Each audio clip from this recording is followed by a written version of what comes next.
What's up everybody and welcome back to the channel. In today's video we're going to compare head-to-head the Nissan GTR with the BMW M4 Competition. Now a year or so ago I compared the M4 Comp to my Toyota Supra and I kind of left with the M4 is a big boy version of the Supra. And in that same video I talked about how it's also a baby version of a GTR. The GTR is certainly the next step up. If you look at these specifications, we have about 500 horsepower in the M4, 550 roughly on a GTR.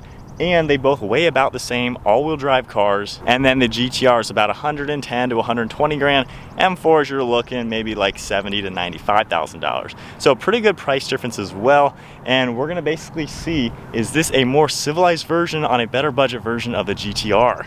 So starting off the video, Lauren is gonna help me with it because obviously we've been in the GTR a million times. So what do you think about this topic comparing the M4 to a GTR? Well, I love the GTR, so it'll be interesting to be in an M4 because I've never been in one before. So we'll have to see how it compares to the GTR and if it's more family friendly. So, but still with the fun factor because you can't lose the fun. So with that said, sitting in the back seats, because these are our practical backseat cars, can put the seats down and they will automatically come backwards where we had them last. And actually, knee room is really good. How do you fit back here? Are you kidding? I could have a party back here. I'm almost 6 feet tall. My head is touching the ceiling. I think I could be in here like an hour. Well, you're not part of the short club, so sorry. How long do you think you could be back here for? I don't know, forever, I guess. So the M4 not bad. Definitely is family friendly in the back. So adults, kids, definitely pretty nice. All right, so hopping in the GTR now, I think noticeably this is a little bit less family friendly in the back. What do you think though? It's not that bad. Well, but you still have good headroom. You gotta be part of the short people club. Your knees are kind of smushed behind the seat though. Both driver seats were set with my height though. But noticeably, I don't even want to pull this seat back. Yeah, definitely a lot less space back here for sure. So M4 gets a point for being a little bit better in the back seat. I don't really want to be back here longer than like 20 minutes. You could be in the M4 forever. How about this one? Well, I have been back here before, so I am used to it already. So, but only a couple hours maybe. Yeah. Probably. All right, so let's take a look at the trunk space now. What do you think of the trunk in the GTR? You cannot put the seats down, so this is all you get. I could still make it doable for shopping. Okay. Because let's be honest, if there's a will, there's a way. It does have a smaller opening, as you can see, so maybe not the biggest items. You can't pull the seats down either. Well, that's when you call Mike. With the Tacoma. Now look at the differences between this opening. Is that maybe you like better? Yeah, I could put a lot more in there. But here's a big selling point. You can unlatch those, and then if I go in through the side now, these seats actually fold all the way down. So just grab that headrest and pull it down. I think this is cool because we could go snowboarding in it. Well, yeah. And being all-wheel drive cars, you can literally take these to the mountains and two people can go snowboarding in an M4. GTR we could not do. So M4 definitely is a much more practical car. Now let's drive these two back to back to see how they compare for the fun factor. All right guys, so we are setting off now first and foremost in the R35 GTR. I am running on the stock tune, that way we're at least kind of comparing apples to apples. So as far as normal driving, what are your thoughts on like the comfort level for just round town, normal basic stuff? I mean, the seats are comfortable and I mean you hear a clunk here and there, but I mean that's part of this car. So yeah. You just have to, you get used to it. Yeah, it's not bad. Like I've daily driven this for many years. I've owned this for many years. It is certainly a livable, daily drivable car. You do have that little extra edge of discomfort, I would say, but that's because it's more of a race car for the fun stuff, which we're about to do. So normal driving, that is what it is. Let's go into the manual mode. Obviously both cars have all sorts of different drive modes and they have active exhaust. Mine's aftermarket, of course.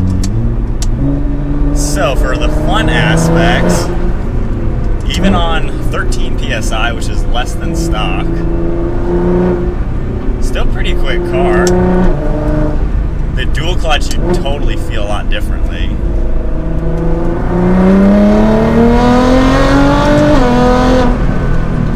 Hard on the brakes. Not to say that was 90, but it gets there pretty quick. What do you think about the acceleration and stuff like that? I love it. I want more. Yeah? If these slow people will get out of the way. slopey on these back roads. All right, so handling is a big thing.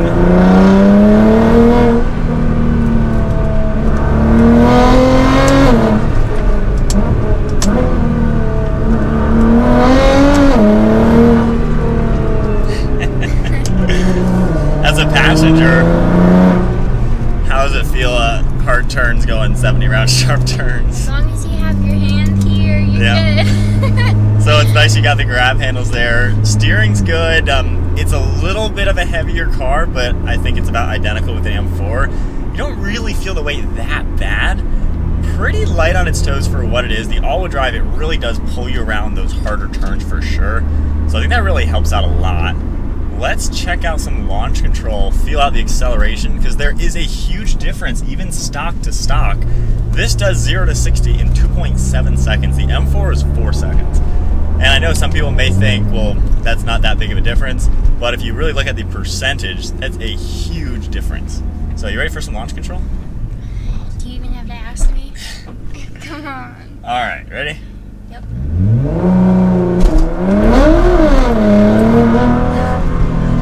Alright, that was a quick one up to 40. I think I overheated the clutch for a second there.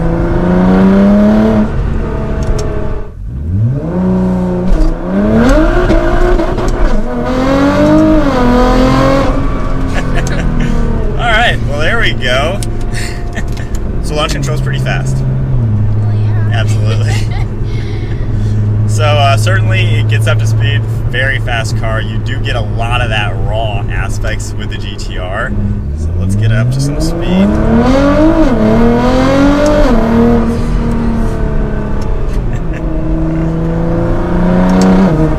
So from a roll, let's get back into race mode, everything. It carries its weight pretty well even on this low boost map. Bone stock, I'd say above like 80, 90. Not the fastest, but we'll probably find the same thing in the other car.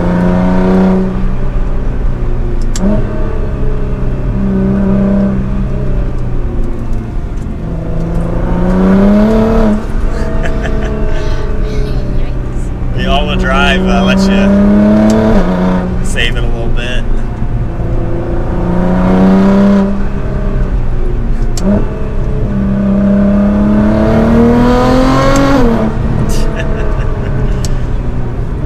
So overall, ending thoughts with the GTR, what do you think? I still love this car, no matter what. It definitely gets better with age. Alright. And the more you're in it, the more you love it. Absolutely. Kind of a good blend of everything with that extra raw mechanical aspect, but still toned down just enough, or you can tone it down just enough to drive it like a normal comfortable car. Alright, so we have flipped around into the BMW M4 Competition. So normal driving, what are our initial reactions with this one? What do you think of these seats? Now they're upgraded bucket seats. What do you think of them? They're cool, but I feel like after a while they could get annoying if you use this as a daily. Getting in and out of them's a little hard. It's almost like leg day. Yeah. Now you can get the normal seats, which are more similar to the GTR. I would only buy these seats just because they're so cool. But they are really comfortable. They do hug you so well, and you got grab handles built into them along with that door panel, which is pretty neat. Suspension, we're in comfort mode, pretty toned down. I'd say it's a little bit more refined than the GTR. What do you think? Yeah, it's not as clunky, like it's just comfortable. Yeah. And then visibility, I will say, over your right and left shoulder, that window is a lot larger in this car, so visibility is a little bit better too. Let's go ahead and do launch control real quick. We'll put us into the automatic mode. Everything should be set.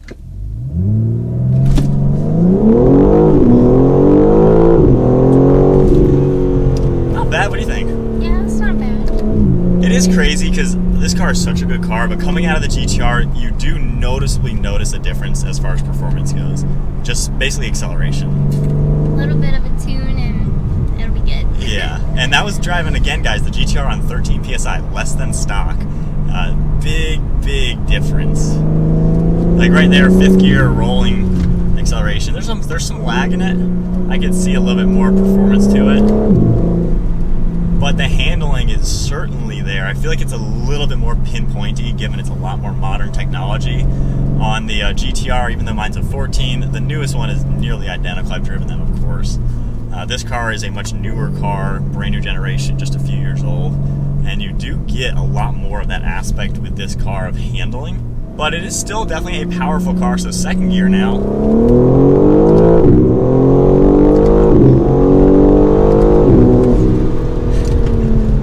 Carries its weight pretty nicely. What do you think? Yeah. This is a fun car. I genuinely do love these cars. Just right there, that top end above 70, it doesn't have the same top end as the GTR. That's the only complaint I'm gonna say, and it's just, honestly, I think we're spoiled with the GTR's performance, you know? Yeah. Like, this is still a fast car. Gosh, though, it handles so light. Steering is phenomenal. I think this does handle a little bit better. It feels a little bit more new, a little bit more refined. And then when you do tone it down, the comfort aspects are totally there. What do you think so far of the fun factor of this car? I don't have any complaints about it. I Yeah. mean, it's nice. Oh, it carries its weight so well. And those brakes, they rip your face up, don't they? Yes, I do. And you can put this into rear-wheel drive mode and drift this like a boss. Not that I'm gonna do that in BMW's car, but this thing is awesome, isn't it? Yeah. Could you see ripping through the mountains in this? Yep. Wow. So I gotta say, it is crazy driving these cars back to back. Like I said a year or so ago, this is absolutely the one step below a GTR in terms of a car. I mean, it's significantly cheaper too. I mean, realistically, 30 grand less. I do love this car. Would you approve me buying this? I wouldn't hate it. Yeah. Oh, this thing is pretty awesome. And then, you know, like the GTR, if we get out of the sport modes, everything is in now efficient. I guess I'll just tap that. Automatic mode, normal gauge cluster. Car's pretty chill again, isn't it? Now it's boring. And boring. But it's cool. It's cool that you can have that kind of fun and then really daily drive this. Like, absolutely nothing special. I think the GTR, it does always have that special touch where you know you're in like a race car, to where it can only tone down enough, but you still always know you're in something a little bit raw. This car does tone down to a pretty much a normal BMW. All right, so we just got back from our test drive now. Overall opinions driving these cars and riding in these cars back to back. What do you think you noticed about each car? Well, the GTR is more clunky, which I mean is obvious, but that's how it's supposed to be. Mm-hmm. The Beamer is, you know, a little more low-key, a lot more comfortable to ride in. But I mean, it kind of depends on what you like. I mean, I feel like the clunks you get used to after a while, and you know, sometimes being too comfortable can, you know, kind of get boring sometimes. So it just depends what you like. The GTR, it certainly has that. It's always kind of a raw mechanical car. And I wasn't expecting, even it's only like 50, 60 more horsepower, it is noticeably faster, even with this running on a lower tune than stock. So it is noticeably a faster car, very much so. Handling wise, I think the M4 is a little bit better, a little bit more nimble. Yeah, it depends on the temperature, but... Yeah, we spun out a little bit in the GTR, but the seats I think held you a little bit better, being more modern, more race seats and stuff like that. But I think if you are looking for a really awesome four-seater all-wheel drive performance vehicle, the M4 is a great alternative to a GTR. If you really need that extra family-friendly aspects, like if I had to sell the GTR, people ask me a lot, if I had to sell the GTR, I would think this would be the car. Would you be cool if that was the car I replaced it with? Whatever you want. I think that's more, you know, it's got that family-friendly, that daily drivable aspects, and it saves you a pretty good amount of money. GTR, on the other hand, is certainly a heck of a lot of fun, very raw experience, but super cool, of course, comparing these two cars since they are kind of similar layouts, similar drivetrains, both twin turbos. So to answer the question then, is the M4 Competition that baby version of a Nissan GTR, a little bit more family friendly, a little bit more wife approval if you're actually buying it and need it for a normal car? Do you think that is a correct statement? Yes, because all you have to do is tell your wife there's a lot of space for shopping bags in there, and she'll be like, okay. fine. Yeah, it has the GTR in it, but you got a lot of space. So I think that is gonna wrap it up then, comparing the M4 to the GTR. Epic cars. I love this thing. I've really been enjoying it, and I would certainly buy one. I would probably get a base model with a manual just to get a little bit different fun factor, but both cars certainly have a lot. Hope you guys enjoyed today's video. If you did, give it a thumbs up, hit that subscribe button, and we'll see you guys in the next video.